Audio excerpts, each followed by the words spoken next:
Assalamu alaikum students. I hope you all must be fine, and today I would like to inform you about the another interesting topic, which is biodiversity, or we can also say it variety of life. So I'm writing biodiversity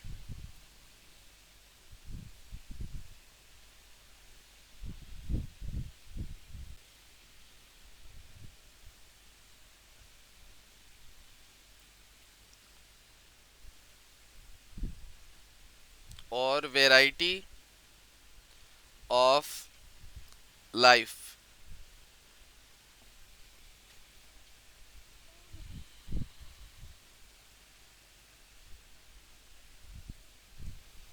अब देखें, biodiversity या variety of life को समझने से पहले हमें इस बात को समझना चाहिए कि ये हुआ क्यों।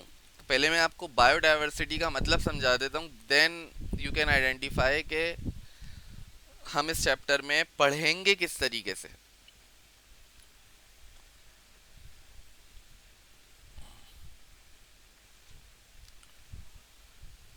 बायो का मतलब होता है लाइफ, डायवर्सिटी का मतलब होता है चेंज आना। अब लाइफ में चेंज आना क्या मतलब है इसका। फर्ज करें ये दुनिया है, ठीक है ना। अब जिस वक्त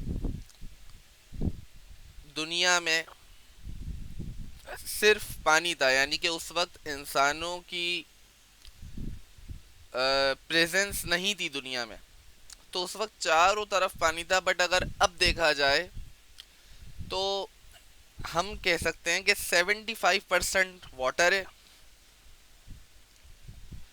और 25% दुनिया में खुश्की रह गई है। अब अगर हम एक इमेज ड्रॉ करें तो फर्ज करें ये हमारे पास लैंड है, ये वाटर है बाकी का। अब हुआ क्या है कि पहले यहाँ भी पानी था, यहाँ भी था, यहाँ भी था, यहाँ भी था, और इन जगहों पे भी था। अब यहाँ से पानी पीछे हटा है, पानी पीछे हो के इतना सा रह गया, यानी कि इस जगह पर अब पानी मौजूद नहीं है। कहने का मकसद ये है कि पहले, अब लिविंग ऑर्गेनिजम्स तो पहले भी थे दुनिया में इंसानों से पहले, तो वो सारे के सारे एक्वेटिक थे, पानी में रहने वाले थे। जब जब पानी पीछे हटा तो उन लिविंग ऑर्गेनिजम्स को सरवाइव करने के लिए अपनी हैबिट, अपनी आदत को चेंज करना था, अदरवाइज वो सरवाइव नहीं कर पाते। तो जैसे जैसे पानी पीछे हटा, लिविंग ऑर्गेनिजम्स ने अपनी बॉडी में चेंजिंग्स की, और वो छोटी छोटी चेंजिंग्स बायोडायवर्सिटी कहलाती है। और हमारे पास इस पूरी दुनिया में हजारों तरह के लिविंग ऑर्गेनिजम्स हैं, भले वो मल्टी सेलुलर हों, यूनिसेलुलर हों, एक्वेटिक हों या टेरेस्ट्रियल हों। अब इतने सारे लिविंग ऑर्गेनिजम्स को रखे कहाँ पर, आइडेंटिफाई कैसे करें, पढ़ें कैसे। तो इस वजह से भी ये टॉपिक बायोलॉजी में बनाया गया, बायोडायवर्सिटी का या वैरायटी ऑफ लाइफ का। अब पढ़ते क्यों हैं, पढ़ने की वजह यह है कि हमें इंसानों को लिविंग ऑर्गेनिज्म से बहुत ज़्यादा फ़ायदा है। अगर देखा जाए तो नुकसान भी है, लेकिन फ़ायदा बहुत ज़्यादा है। और नुकसान हम ही ज़्यादातर पहुंचा रहे हैं अब जानवरों को। जानवर या दूसरी लिविंग स्पीशीज हमें इंसानों को नुकसान अब नहीं पहुंचा रही। जैसे कि सोर्स ऑफ फूड हैं एनिमल्स हमारे, जैकेट्स वगैरह लेदर की बनती हैं, और कालीन वगैरह, मतलब हमारा जो डोमेस्टिक वर्क यानी कि जो घरेलू काम है हमारे, हम उनमें भी एनिमल्स का यूज़ करते हैं और खाने में भी। तो ये फिर कुछ एनिमल्स ऐसे होते हैं या कुछ लिविंग ऑर्गेनिजम्स ऐसे होते हैं जिनसे दवाइयाँ बनती है, मेडिसिन्स बनाने के काम आते हैं। कुछ ज्वेलरी बनाने के काम आते हैं, जैसे कि वो जो मोतिया होता है, पर्ल जिसे हम कहते हैं, या हमारे समंदर में कोरल रीफ्स हैं। तो ये बहुत ज़्यादा एक्सपेंसिव होते हैं। बर्ड्स हैं, हम उनसे कारोबार करते हैं। तो ये लाइफ की डाइवर्सिटी है, चेंज है, कि हमें एक ही जगह पर हजारों की तादाद में अलग अलग लिविंग ऑर्गेनिजम्स मिलते हैं। अब चैप्टर हम स्टार्ट करते हैं कि चैप्टर में इससे रिलेटेड क्या चीज़ें हैं और क्या क्या टॉपिक्स डिस्कस किए गए हैं। सबसे पहले हमारे पास आ जाती है टैक्सोनॉमी।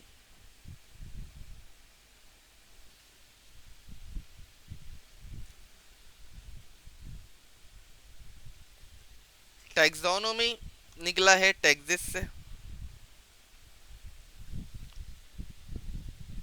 और नोमी नोमेनक्लेचर नेम्स।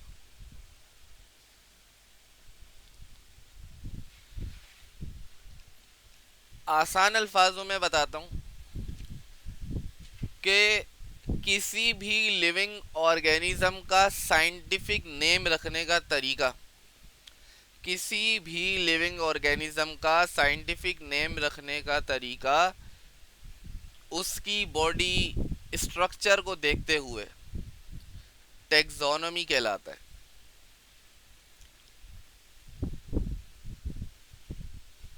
अब देखें, साइंटिफिक नेम हर लिविंग ऑर्गेनिज्म के रखते हैं हम लोग ना, भले वो बॉटनिकल नेम्स हों या जोलॉजिकल नेम्स हों या माइक्रोबियल नेम्स हों। अब ये क्यों रखते हैं? देखें, इस दुनिया में हजारों लैंग्वेजेस हैं, लाखों होंगी। अब बायोलॉजी पूरी दुनिया में है, साइंटिस्ट जो हैं पूरी दुनिया में। अब पूरी दुनिया से निकलकर डिफरेंट जगहों पर साइंटिस्ट रिसर्च करने के लिए भी जाते हैं। अब अगर वो आपस में बात करते हैं तो उनके बात ही समझ नहीं आएगी। फॉर एग्जाम्पल, मैं उर्दू बोल रहा हूँ, कोई इंग्लिश बोल रहा है, कोई जापानीज बोल रहा है, कोई फ्रेंच आया हुआ है,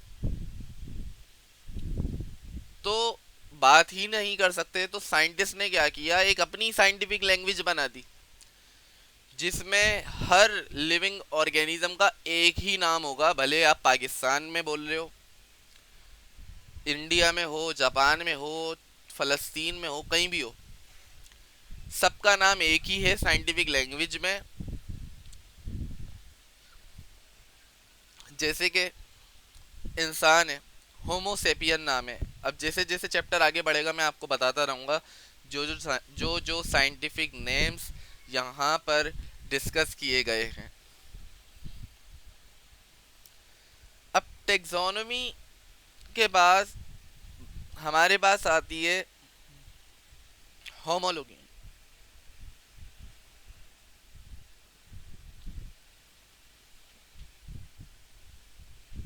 अब ये होमोलॉजी क्या है? होमो का मतलब होता है सेम या सिमिलर,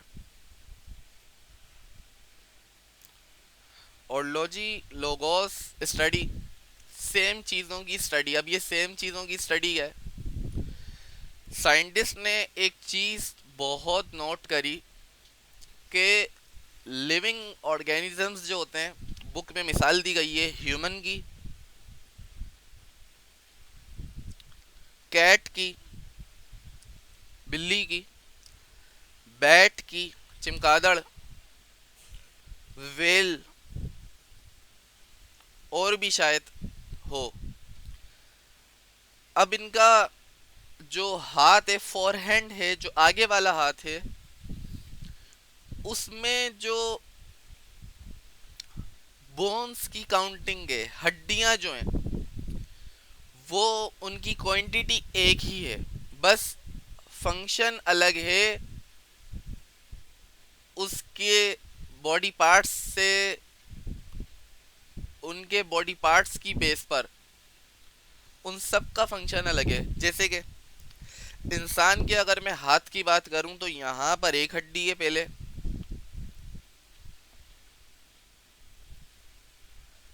ह्यूमरस कहते हैं जिसे, फिर यहाँ पे दो हड्डियां हैं,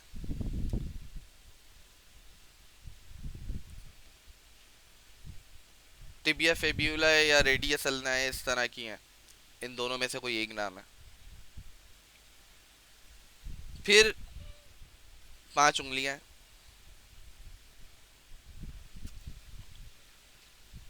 डायग्राम के लिए माजरत, कैट है, इसका भी पहले एक हड्डी आती है, फिर ये दो हड्डियां हैं, और इसमें से इसका पंजा निकलता है। चिमगादड़ है, बैट है, पहले ये एक हड्डी है, फिर इसमें दो हड्डियां हैं, और फिर ये फेलेंजिस है।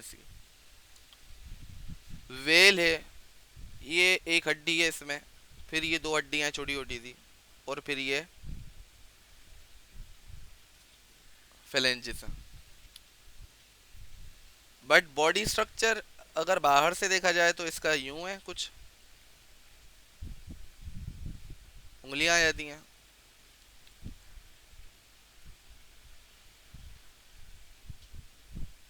इसमें यूं है। वेल का हाथ है तो इसमें पर है पूरा, और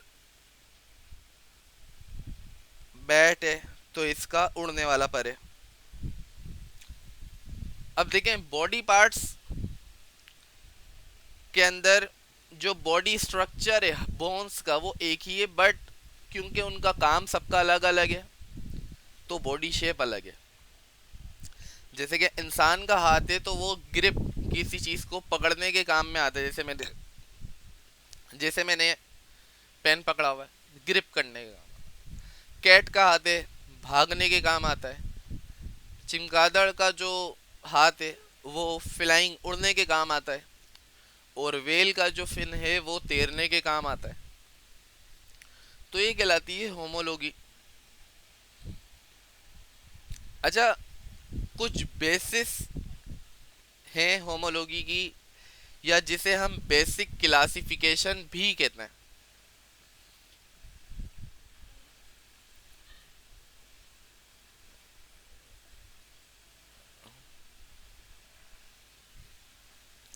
बेसिक क्लासिफिकेशन, अब वो क्या है?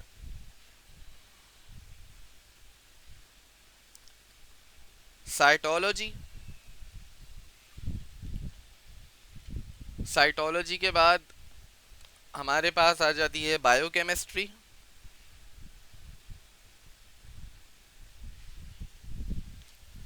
देन हमारे पास आ जाती है जेनेटिक्स,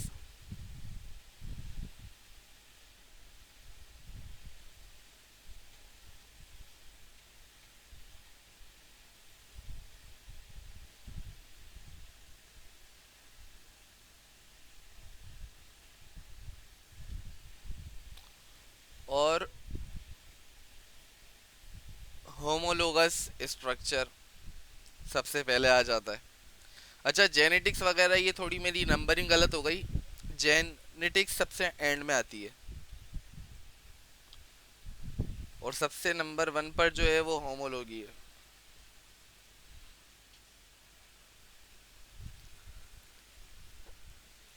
अब हमारे पास कोई लिविंग ऑर्गेनिज्म आया साइंटिस्ट के पास, तो वो सबसे पहले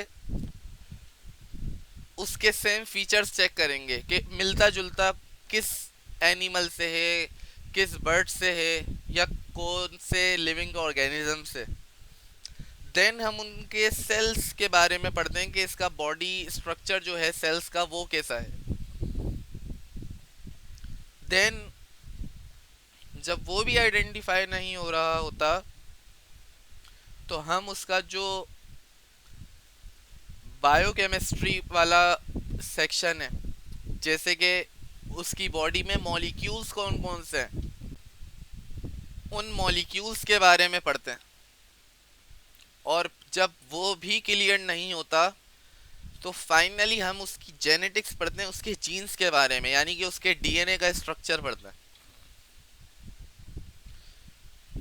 जैसे कि जब बॉम्ब ब्लास्ट हो जाता है और बॉडी इतनी ज़्यादा स्पॉइल्ड हो गई हो या स्क्रूड अप हो गई हो कि समझ ही नहीं आ रहा हो कि किसका हाथ है किसका पाँव है, तो हम उसका ब्लड टेस्ट करते हैं कि किससे मिलता हुआ है, डीएनए टेस्ट करते हैं। तो ये जेनेटिक्स कहलाती है। जैसे कि लिजर्ड जो है, जब हम इसकी जेनेटिक्स के बारे में पढ़ते हैं तो हमें पता चला कि जो लिजर्ड है, जो छिपकली है, ये डायनासोर की नस्लों में से।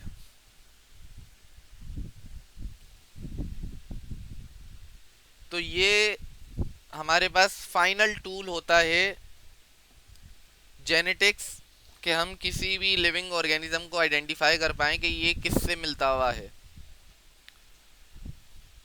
नाउ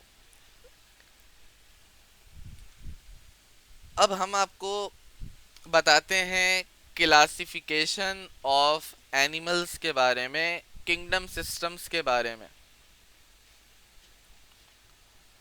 कि किंगडम सिस्टम्स क्या चीज़ हैं और क्या मामलात हैं इनके।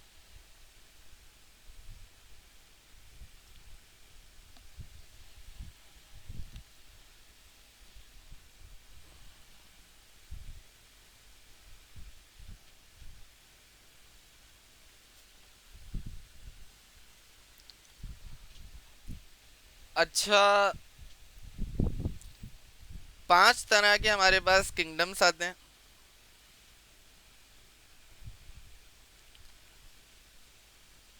किंगडम मोनेरा, इसे हम प्रोकैरियोटी भी कहते हैं।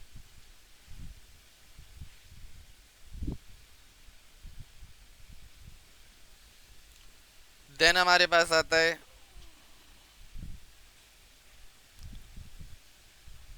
Kingdom Protista.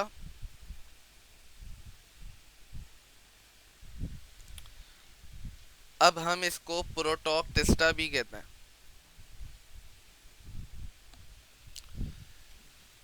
देन हमारे पास आ जाता है फंगस का, kingdom fungi.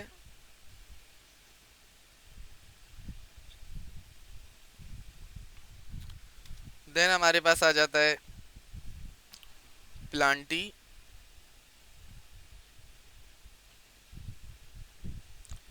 And then animalia.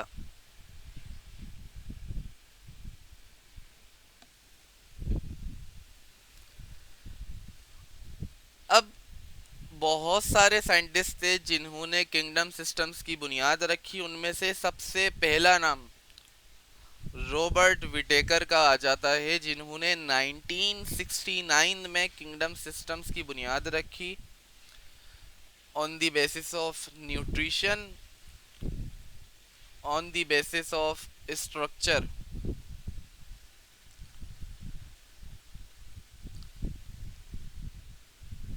अब देखें, बहुत सारे साइंटिस्ट, रॉबर्ट एच विटेकर भी हैं उसमें, उनकी थ्योरीज गलत हो गई क्योंकि लिविंग ऑर्गेनिजम्स उनके टाइम पर डिस्कवर्ड इतने ज़्यादा नहीं हुए थे जो बाद में हुए। तो उनकी थ्योरी क्या थी, मैं आपको बताता चलूं कि किंगडम मोनेरा जो है, इसमें यूनिसेलुलर प्रोकैरियोट्स पाए जाते हैं।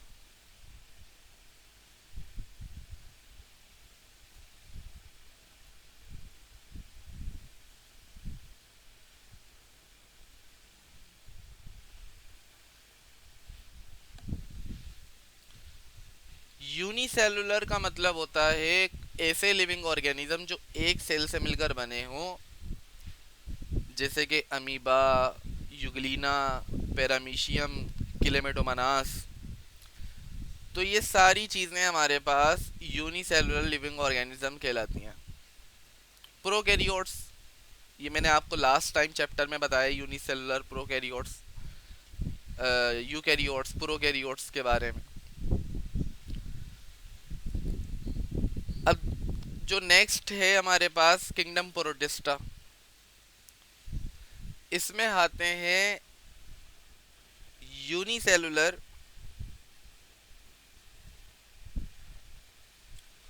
यूकैरियोट्स, यानी कि उनका सेल तो एक ही हो लेकिन कंप्लीट हो, इनकम्प्लीट ना हो। तो ऐसे लिविंग ऑर्गेनिजम्स कहलाते हैं यूनिसेलुलर यूकैरियोट्स। एग्जाम्पल्स मैं आपको अभी दूंगा। देन फंगस आ जाती है हमारे पास, किंगडम फंजाई, जितने भी फंगस वगैरह होते हैं वो सारे के सारे, माइसीलियम वगैरह, और जितनी भी हमारे पास फंगस के उनकी टाइप्स आ जाती हैं, उनका ख़ानदान जितना भी है वो सारा का सारा किंगडम फंगस में रख दिया गया। और प्लांट्स में सारे प्लांट्स आ जाते हैं, और एनिमेलिया में जितने भी एनिमल्स हैं, भले वो वर्टिब्रेट्स हों, इनवर्टिब्रेट्स हों, या कोई से भी हों, वो सारे के सारे एनिमेलिया में आ जाते हैं। अब ये थ्योरी थी रॉबर्ट विटेकर की, बट बाद में तो साइंटिस्ट आए मार्गिलस एंड शिवार्ट्स, इन्होंने ये वाला पॉइंट ठीक करा आकर, क्योंकि बाद में कुछ ऐसे लिविंग ऑर्गेनिजम्स डिस्कवर्ड हुए जो एनिमल लाइक तो थे, एनिमल जैसे तो थे दिखने में, लेकिन एनिमल नहीं थे। प्लांट जैसे तो थे बट प्लांट नहीं थे। फंगस जैसे तो थे बट फंगस नहीं था। अब ये क्या सीन है इसका बताता हूँ। अब मैं बात करता हूँ जैसे कि फंगस की। वैसे तो हम चैप्टर नंबर फंगस वाला जो है, जो चैप्टर है हमारा, उसमें तो हम डिटेल में पढ़ेंगे, बट मैं अभी तो आपको थोड़ा सा बता दूं कि आपने देखा होगा कि जो काई वगैरह होती है उसका थैलस लाइक स्ट्रक्चर होता है, यानी कि वो पानी में फ्लोट कर रही होती है, थैली थैली टाइप की, और ऑटोट्रॉफ होती है, यानी कि अपना खाना खुद बनाती है, अपने लिए न्यूट्रिशन खुद बनाती है, डिपेंड नहीं करती किसी पर। अब और क्लोरोफिल पाया जाता है उसमें। अब कुछ ऐसे लिविंग ऑर्गेनिजम्स आ गए जिसमें ये सारी चीजें, लेकिन वो फंगस नहीं थे। किंगडम प्लांटी, यानी कि प्लांट लाइक जो ऑर्गेनिजम्स थे, उनका ये था कि क्लोरोफिल भी था, ऑटोट्रॉफ भी थे, बट उनमें रूट स्टेम लीव्स नहीं थे जो प्लांट्स में होते हैं। एनिमल्स का ये था कि वो, एनिमल लाइक का ये था कि वो एनिमल का जो बिहेवियर होता है न्यूट्रिशन के वक्त, जैसे कि एनिमल्स जो हैं वो हेट्रोट्रॉफ्स होते हैं, अपनी ग़िज़ा दूसरों से हासिल करते हैं। यानी कि दूसरे लिविंग ऑर्गेनिजम्स खाएंगे तो इनका पेट भरेगा, खुद से नहीं खाएंगे कुछ भी। ऐसा नहीं है कि अपने ही हाथ पाँव खाना शुरू हो जाए। तो ये कुछ लिविंग ऑर्गेनिजम्स थे जो बाद में मार्गलस शिवार्ट्स साइंटिस्ट नामी लोगों ने डिस्कवर्ड किए, और फिर प्रोटिस्टा की जगह प्रोटोप्टिस्टा नाम रख दिया गया। तो ये हमारे पास कुछ कहलाती हैं किंगडम्स क्लासिफिकेशन। तो ये मैंने आपको एक समराइज फॉर्म में करवा दिया है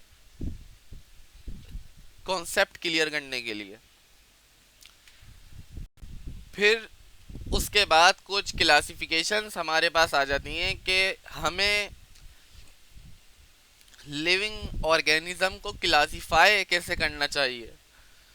तो आपकी बुक में मिसाल दी गई है क्लासिफिकेशन ऑफ वीट की, क्लासिफिकेशन ऑफ हाउस फ्लाई की। तो मैं वीट की आपको एज एग्जांपल लिख के बता देता हूँ कि ये क्या प्रोसीजर है।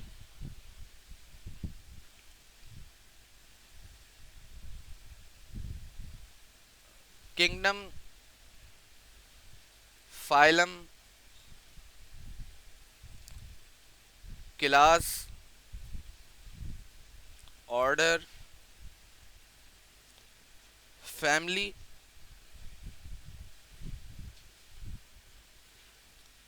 Genus, species.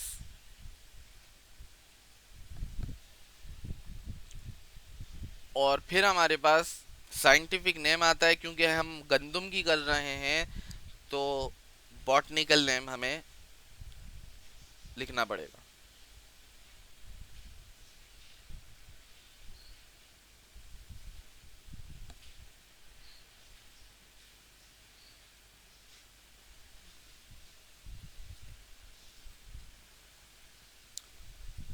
अब ये एक सीरीज है, इसकी ऐसी मिसाल है कि हमारे पास बहुत सारे लिविंग ऑर्गेनिजम्स हैं, लेकिन हम उसको ना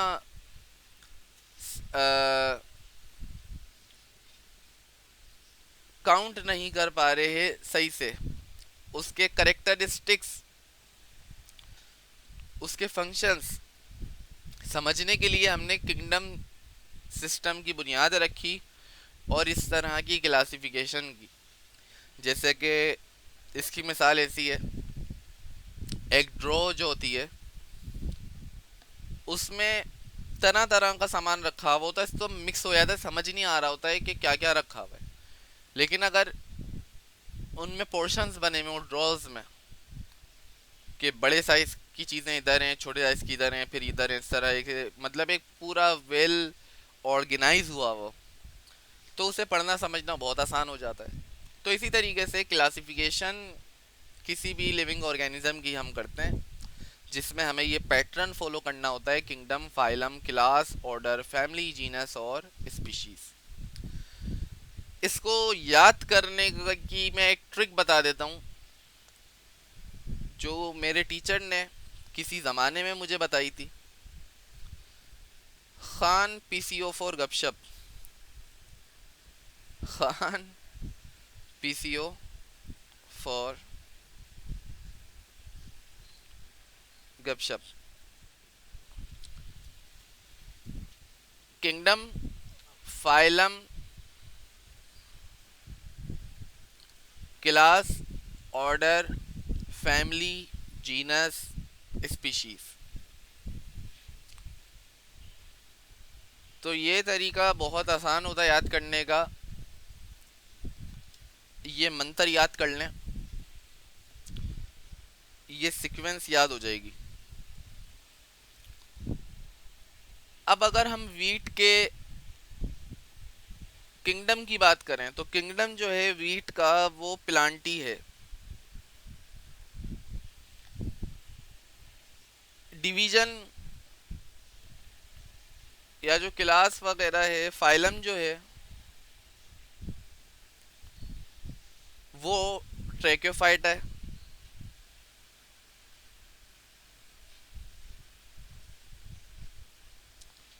इसी तरीके से क्लास वो एंजियोस्पर्मी है, पोल्स आ जाते हैं, फिर हमारे पास ट्रिटिकम इंडिकम, फाइनली हम इस नतीजे पे पहुंचते हैं ट्रिटिकम इंडिकम।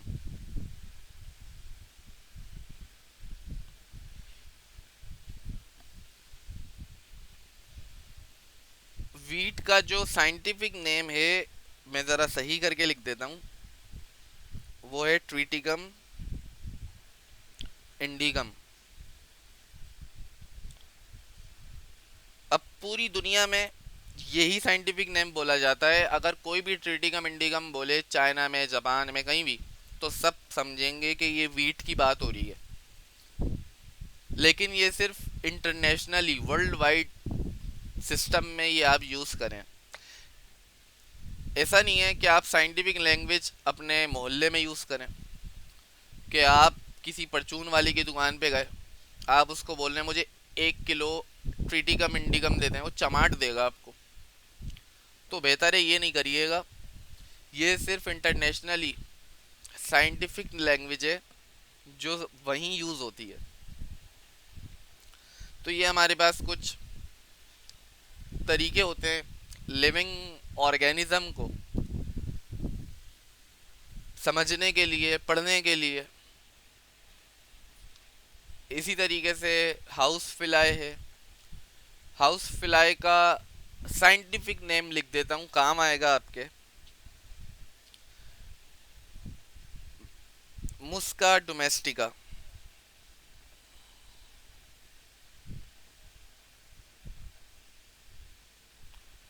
अब ये मक्खी है। अब आप घर में बोलें ये मुस्का डोमेस्टिका बहुत सारी हुई हुई है हमारे घर में, तो एक सब अजीब ही नज़रों से आपको देखेंगे। फिर जो आपके साथ हो आप समझ सकते हैं बेहतर। खैर, वायरसेस पर आ जाते हैं। अब इस चैप्टर का बहुत इंपॉर्टेंट पार्ट है।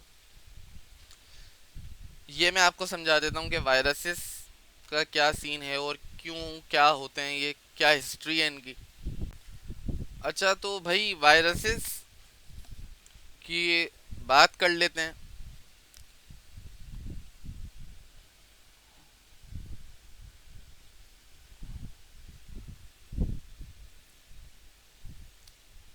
वायरस बाउंड्री है, जैसे बाउंड्री होती है ना, बीच की लकीर या आखिरी हद,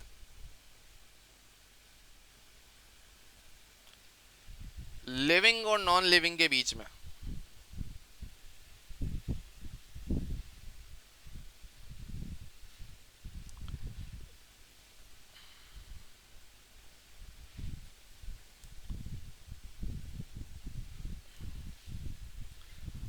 इसका क्या मतलब है? वायरस के बारे में कहा जाता है कि ये जिंदा नहीं है ना ये मुर्दा है। जब इनको फेवरेबल कंडीशन मिलती है, गंदगी मिलती है, तो ये एक्टिव हो जाते हैं। आप गंदगी हटा लें, वायरस इनएक्टिव हो जाएंगे। यानी कि अपनी जो बीमारी फैलाने की जो सलाहियत है, वायरुलेंसी जिसे हम कहते हैं, वो लॉस कर देते हैं ये वायरस। तो इस तरह का एक एमसीक्यू भी आ जाता है कि which is the smallest living organism in the world. तो आपने वायरस नहीं लिखना बल्कि बैक्टीरिया लिखना है, क्योंकि वायरस तो बाउंड्री है ना, ये तो कंफ्यूजन है ना कि ये लिविंग है या नॉन लिविंग है। अभी तक यही हम फंसे हुए हैं। वैसे वायरस है सबसे छोटा, लेकिन आपने कंसीडर करना है बैक्टीरिया को, क्योंकि वायरस के बारे में बहस चल रही है, अभी तक कंफर्मेशन नहीं है। कंफर्मेशन बैक्टीरिया की है। तो स्मॉलेस्ट लिविंग ऑर्गेनिज्म जो है वो बैक्टीरिया ही है। अच्छा, वायरस के बारे में एक पॉइंट आता है, ऑब्लिगेट पैरासाइट है। Obligate parasite. ऑब्लिगेट पैरासाइट, देखें, पैरासाइट ऐसे लिविंग ऑर्गेनिजम्स होते हैं जो किसी लिविंग ऑर्गेनिज्म से फ़ायदा लें, बदले में उनको नुकसान पहुंचाएं। जैसे मुनाफिक लोग होते हैं ना, कि मतलब के टाइम पे वो आपसे फ़ायदा लेते रहते हैं और बाद में आपकी बैक बाइटिंग करते हैं, पीछे से आप पर वार करते हैं। बायोलॉजी में इसकी मिसाल मच्छर है, कि भाई एक मच्छर आया, वो उसने आपको डसा, मतलब सक करा, आपका खून पिया और उड़कर भाग गया। आपका खून भी ले लिया, अपनी ग़िज़ाइयत भी पूरी कर ली, और कोई ना कोई बीमारी फैला दी, जैसे मलेरिया, डेंगू वगैरह। ये सब जो है मच्छरों से होते हैं, जो बीमारियां हैं। तो ये है कुछ इंट्रोडक्शन वायरस के बारे में। अब मैं इसके स्ट्रक्चर के बारे में बात कर लेता हूँ कि ये नॉन सेलुलर स्ट्रक्चर। अच्छा, ओब्लिगेट। ओब्लिगेट का मतलब होता है कि ये पैरासाइट ही है। वायरस में जितने भी इसके कजन हैं, ये सारे के सारे पैरासाइट ही हैं। ये कभी भी ह्यूमन फ्रेंडली नहीं होते। जैसे कि अगर मैं बैक्टीरिया की बात करूं तो बैक्टीरिया यूजफुल भी होते हैं, हार्मफुल भी होते हैं, फायदेमंद भी होते हैं, नुकसानदेह भी होते हैं। लेकिन वायरसेस सिर्फ और सिर्फ नुकसानदेह ही होते हैं। तो ये ओब्लिगेट का मतलब होता है। नॉन सेलुलर स्ट्रक्चर होता है वायरस का। नॉन सेलुलर स्ट्रक्चर का मतलब होता है कोई सेल नहीं है, बस थोड़ी सी चीजें होती हैं, बस वही है सब कुछ।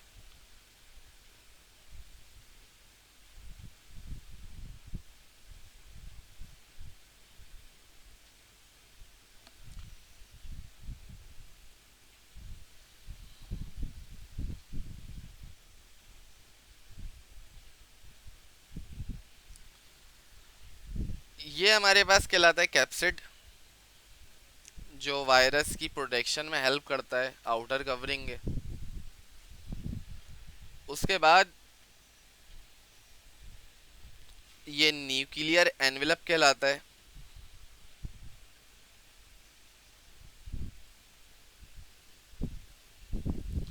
जिसमें न्यूक्लियस होता है। असल में न्यूक्लियस नहीं होता, सिर्फ एक डीएनए या आरएनए होता है इसमें। तो ये जो डीएनए या आरएनए है, ये वायरल जीनोम भी कहलाता है। Viral genome. ये इसका नेक रीजन है, ये हेड रीजन है, और ये टेल फाइबर्स हैं।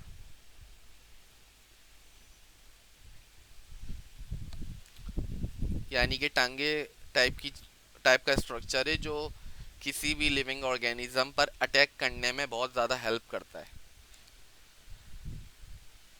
तो ये वायरस का कुछ स्ट्रक्चर होता है। अच्छा, अगर हम हिस्ट्री देखें इसका, अगर हम हिस्ट्री इसकी देखें, तो ये टोबैको मोसेक वायरस एक वायरस था जो तंबाकू के पत्तों पर पाया गया। आइवोनो वेस्ट के एक साइंटिस्ट थे।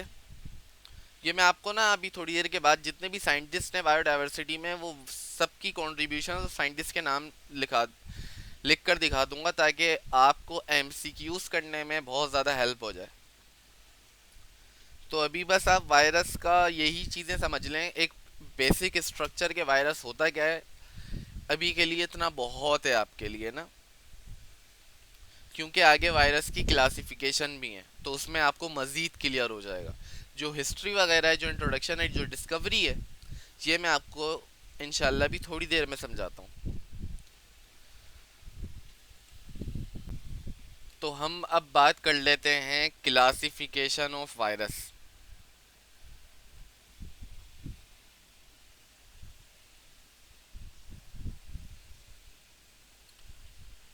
Of viruses. अब देखें, वायरल क्लासिफिकेशन क्या है कि बहुत तरह के वायरसेस होते हैं जो डिफरेंट डिफरेंट लिविंग ऑर्गेनिजम्स को नुकसान पहुंचा रहे होते हैं। जैसे कि स्मॉल पॉक्स है, हर्ब्स है, फ्लू है, मम्स हैं, मील्स हैं, पोलियो वायरसेस हैं। तो ये जितनी भी बीमारियां हैं, पोलियो की जो बीमारी है या जो इसके अलावा जितनी भी डिसीजेज हैं, ये सब हमारे पास वायरस की वजह से होती हैं। अच्छा, वायरस सिर्फ इंसानों को नुकसान नहीं पहुंचाता, बल्कि डिफरेंट डिफरेंट लिविंग ऑर्गेनिज्म को भी पहुंचाता है। जैसे कि अभी टोबैको मोसेक वायरस आया हमारे पास। और एक वायरस होता है जो है वायरस और अटैक कर रहा है बैक्टीरिया पर। ऐसा वायरस बैक्टीरियोफेज कहलाता है।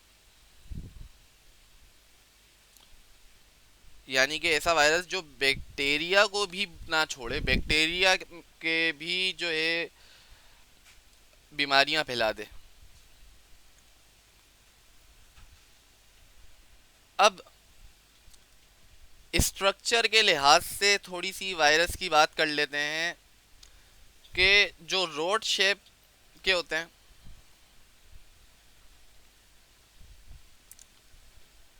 ये इसकी मिसाल ऐसी है जैसे कि टोबैको मोसेक वायरस है, इसका रोड शेप होता है।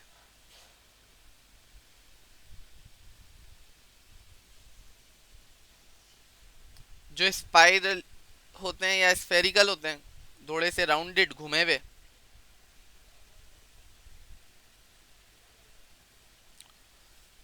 ये हमारे पास पोलियो वायरसेस कहलाते हैं।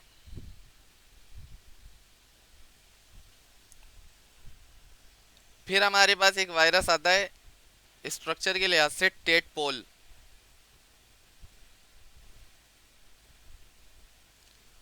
बैक्टीरियोफेज वायरस होते हैं ये, बैक्टीरिया पर बीमारियां करते हैं।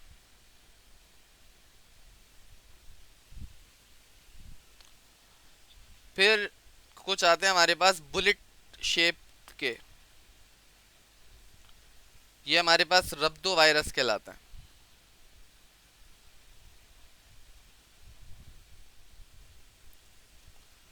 फिर कुछ आते हैं हमारे पास क्यूबॉइडल, क्यूब्स फॉर्म में, या पॉलीहाइड्रल भी हम इसको कहते हैं।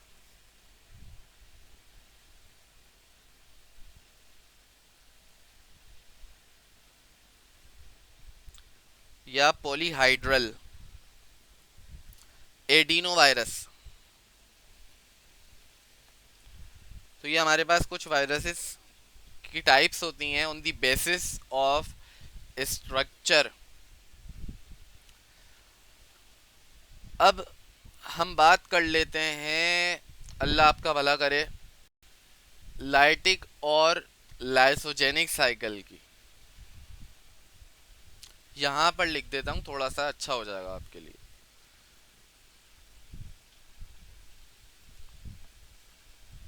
लाइटिक साइकिल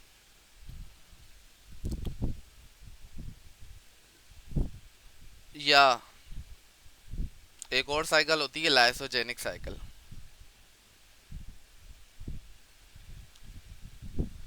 लाइटिक साइकिल क्या है कि ये बैक्टीरियोफेज वायरस में इन्वॉल्व होता है। कि फॉर एग्जांपल ये बैक्टीरिया है, यहाँ पर आके वायरस चिपक गया अपने होस्ट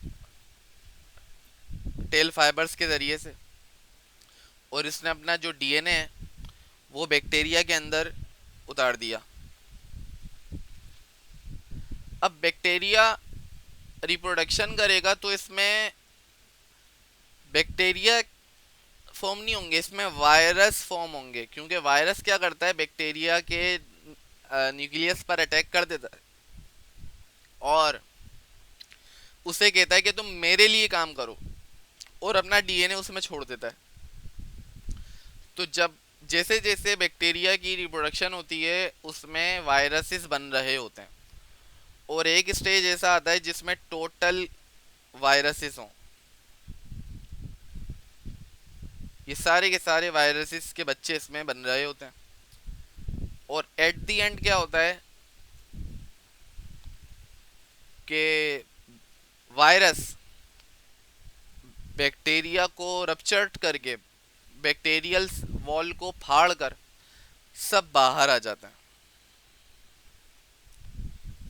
तो ये कहलाता है हमारे पास लाइटिक साइकिल। और फिर ये वाले जो बच्चे हैं वायरसेस के, ये दूसरे बैक्टीरिया पर अटैक करते हैं और फिर उनके साथ भी यही करते हैं। ये जब आप बुक में डायग्राम देखेंगे तो समझ आ जाएगा, एक पूरी साइकिल चल रही है ना इस तरीके से क्लॉकवाइज। तो ये कहलाते हैं लाइटिक साइकिल। और लाइसोजेनिक में भी यही होता है कि बैक्टीरियोफेज वायरस बैक्टीरिया पर अटैक करता है रोड शेप बैक्टीरिया पर, और फिर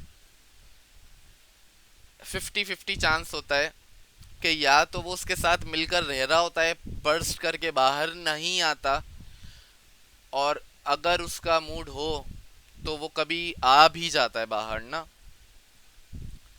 कि समझ नहीं आए उसको बैक्टीरिया के साथ मिलजुल कर रहना, तो वो बैक्टीरिया को किल कर देता है और बाहर आ जाता है। तो ये हमारे पास कहलाती है लाइसोजेनिक साइकिल। अब कुछ इम्पोर्टेंट चीज़ें मैं आपको बता देता हूँ जो एमसीक्यूज के लिए बेहद ज़रूरी हैं। तो आई होप कि यहाँ तक आपको बात समझ आ गई होगी। अब एक टॉपिक है, जैसे कि डिसीजेस कॉज्ड बाय वायरस, यानी कि कौन कौन से वायरसेस कौन कौन सी बीमारियां फैलाते हैं। ये एक टॉपिक मैंने बना दिया है आपकी आसानी के लिए, ताकि आपको समझना आसान हो जाए। तो यहाँ पे हम कॉलम बना लेते हैं कि इधर हम वायरसेस लिख देते हैं और यहाँ पे उनकी बीमारियां लिख देंगे, ताकि एक क्लियर हो जाए कि कौन कौन से वायरसेस कौन कौन सी बीमारियां फैला रहे हैं। जैसे कि हमारे पास जो पोलियो वायरस है,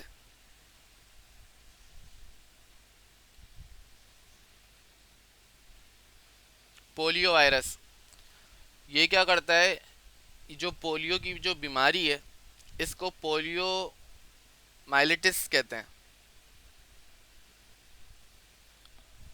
पोलियो माइलिटिस।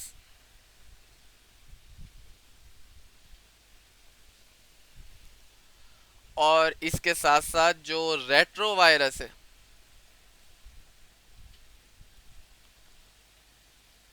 रेट्रो वायरस,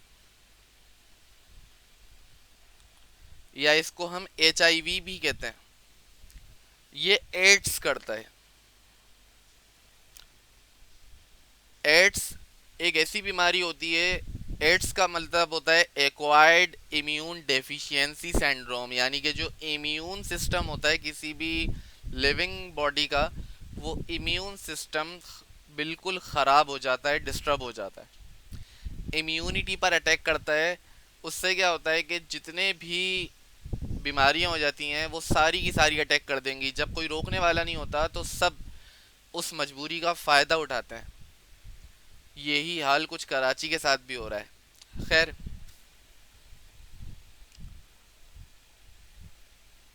अब हम बात कर लेते हैं रब्दो वायरस की। अभी आपने एक वर्ड सुना होगा ना, रब्दो वायरस।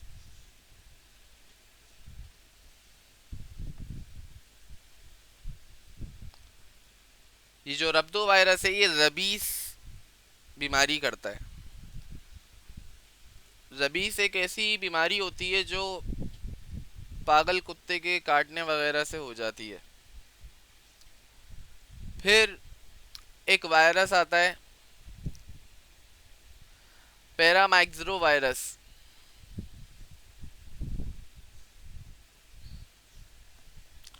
पैरा माइक्सरो या पैरामाइक्सो वायरस, ये जो वायरसेस होते हैं ये मील्स करते हैं या मम्स कर देते हैं। वो हम कहते हैं ना कि गले आ गए, इसके गले आ गए, तो वो वाली जो बीमारी होती है वो ये वाले वायरसेस कर रहे होते हैं। फिर हमारे पास आता है इन्फ्लुएंजा वायरस।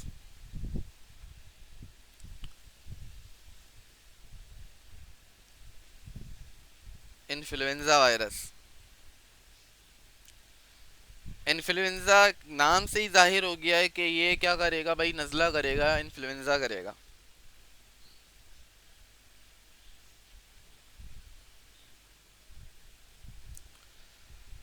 फिर हमारे पास एक वायरस होता है आर्बो वायरस।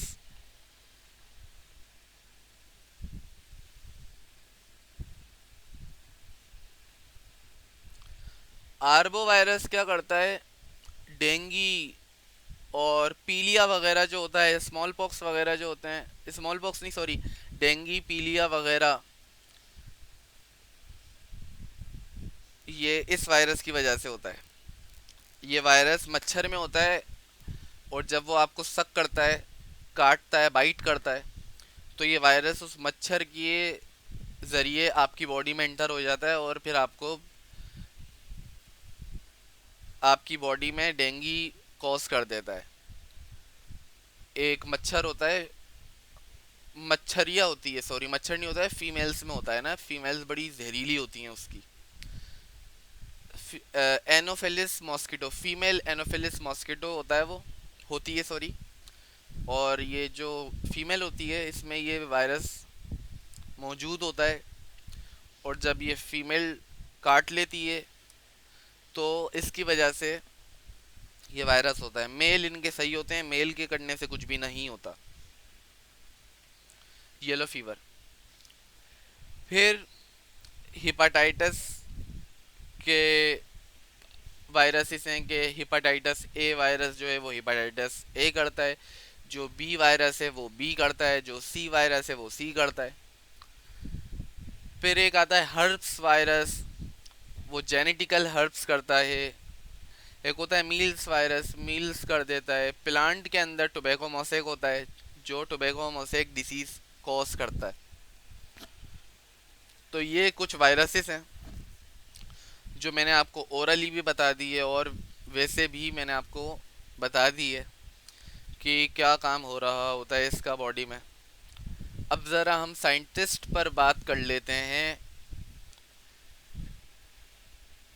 कि साइंटिस्ट जो हैं उन्होंने बायोडाइवर्सिटी के लिए क्या क्या किया, और आपकी बुक में कौन कौन से साइंटिस्ट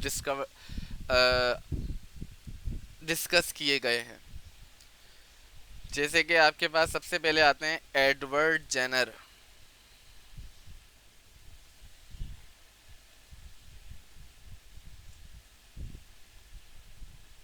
एडवर्ड जेनर ने डिस्कवरी को वैक्सीन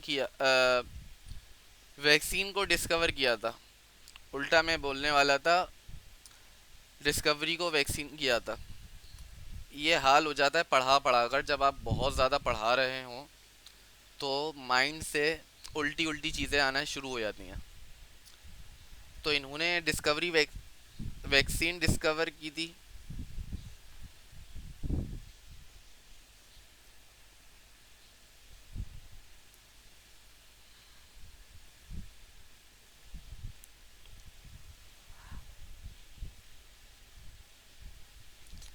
और कुछ मटेरियल थे, जैसे कि काउपॉक्स लीजन, इनके बारे में कहा जाता है कि एक मटेरियल था जिससे इन्होंने ये वैक्सीन आइसोलेट करी थी।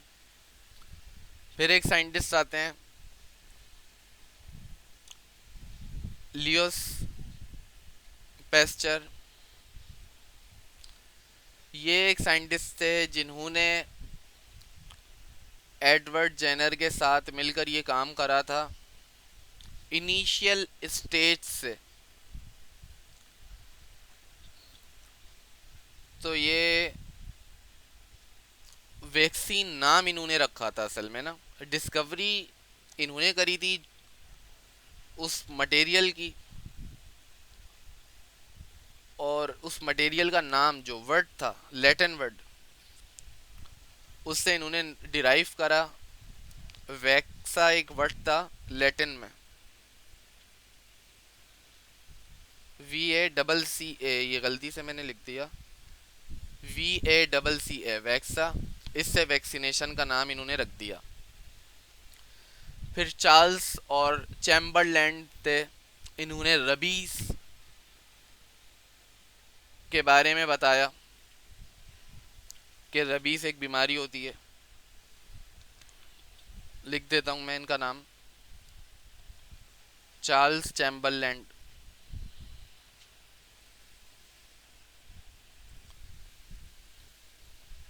रबीज के बारे में बताया था इन्होंने।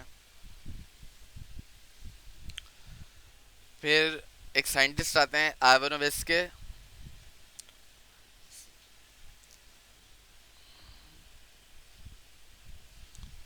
इन्होंने टोबैको मोसेक वायरस के बारे में बताया था।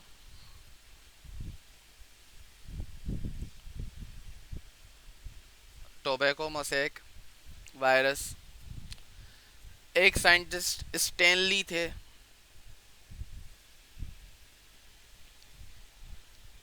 इन्होंने प्योरीफाई किया था, मजीद क्लियरिफिकेशन दी थी टोबैको मोसेक वायरस की। फिर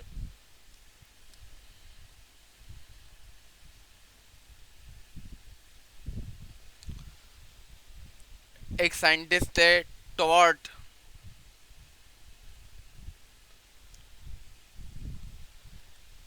इन्होंने डिस्कवरी ऑफ बैक्टीरियोफेज करी थी।